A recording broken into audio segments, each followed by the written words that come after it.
Hello guys, hello water sign, hello Pisces, Scorpio and Cancer. Welcome. Alamin natin kung ano ang messages, vibration, gabay energy, daily tarot reading to para sa lahat ng water sign, Pisces, Scorpio and Cancer. Alamin natin ano ba ang gustong ipahiwatig, iparating para sa lahat ng Pisces, Scorpio and Cancer. Kumuha lang tayo dito ng isang baraha. Isang baraha lang guys. Okay. Pisces, Scorpio and Cancer, 21 family room. Sa araw na ito may posibleng masaya. Masaya naman talaga kayo.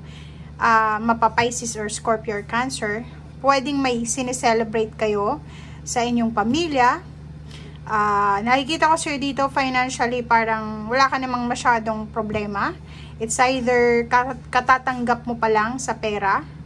It's either lump sum of money to or inheritance, or pwedeng nagbenta ka ng bahay, lupa, sasakyan, or kung ano man itong pag-aari mo. So, pwedeng natanggap mo na yung payout na to. Nakikita rin natin dito na may nagre-renovate or magpaparenovate ng bahay, magpapaayos ng bahay, may bibili ng appliances. Meron din na etong perang tong matatanggap mo is naka-save na siya para sa yung pamilya. Or sa kung isa yung anak, or sa yung magulang, or sa kung kanino man.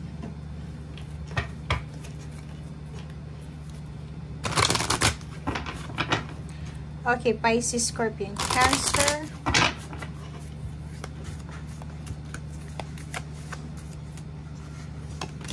Okay, confidence. So, yun.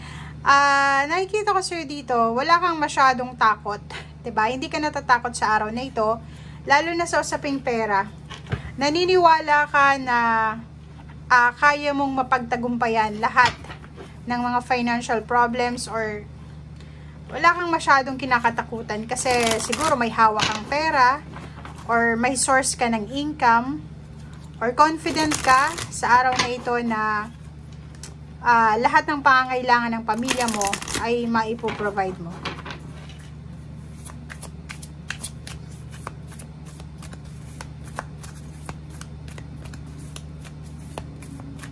Kumuha tayo dito guys ang dalawa. Okay, Pisces, Scorpio, and Cancer.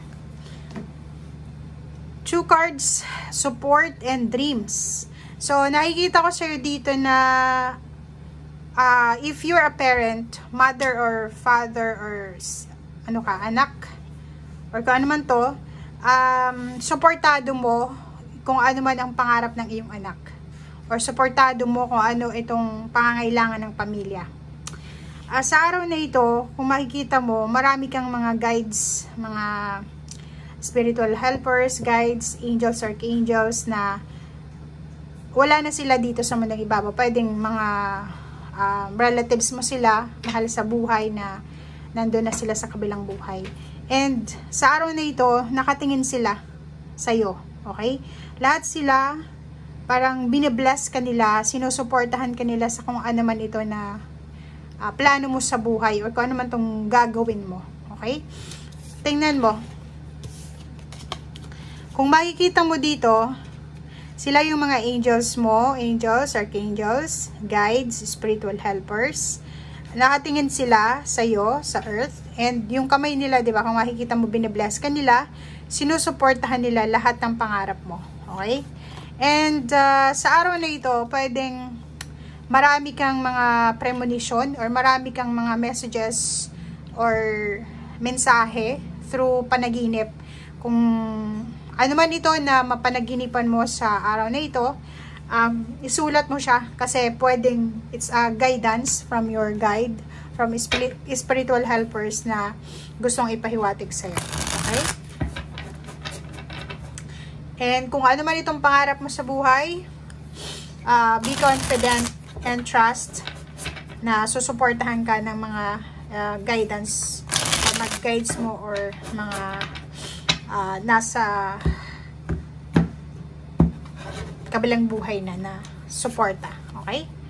Wheel of Fortune. So, nakikita ko sa'yo dito na yung status mo from last month or last few weeks ago lalo na sa usaping pera, ay medyo naging maayos siya. Biglang gumanon siya, 'di ba? If ever may problema ka sa pera dati, may pagbabagong naganap. Yun nga, may financial windfall, may lump sum of money kang natanggap, or may success or victory ka na nakuha. Second is contract. Dahil kita natin dito na makukuha mo or nakuha mo yung balanse. So, sa araw na ito, balanse, it's a good karma. Wala kang masyadong problema. It's either makakatanggap ka ng bagong kontrata. It's either makakatanggap ka ng renewal ng contract. It's either may kaso kang kinakaharap na posibleng panalo ka sa kasong yan. Or it's either ano man ang imbalances sa buhay mo ay posibleng magiging balanse. Kaso lang, mag-iingat tayo sa the devil, sa temptation. Okay? Capricorn, ingat-ingat kayo sa Capricorn, water sign, Pisces, Scorpion, Cancer. Or, if ever man pera ito na nagbago sa buhay mo, like na-promote ka, naibenta mo yung ari-arian mo, tumaas yung posisyon mo sa trabaho, tumaas yung sweldo mo, ang temptation dito is, pag marami kang pera, marami din yung gastusin mo. So, make sure na umiwas tayo sa sobrang gastos. And the Tower. So, yun. So, kailangan mong umiwas sa temptation ng gastos. Kailangan mong umiwas sa temptation ng negative na tao. And, yun, prioritize yung positivity. Stay away from drama. Umiwas ka sa mga taong or sa mga tukso na sobrang gasto, sobrang chismis, sobrang negativity, mga drama sa buhay. Focus ka dito sa positive na nangyayari sa buhay mo. Okay? Ace of Wands, nakikita ko sa iyo dito na may iba sa inyo na excited sa isang pagtatapos.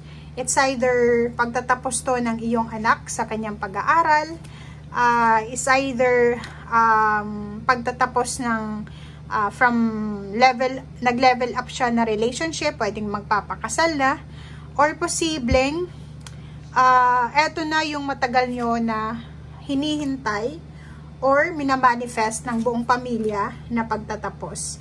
Nakikita ko siya dito, problema sa pera.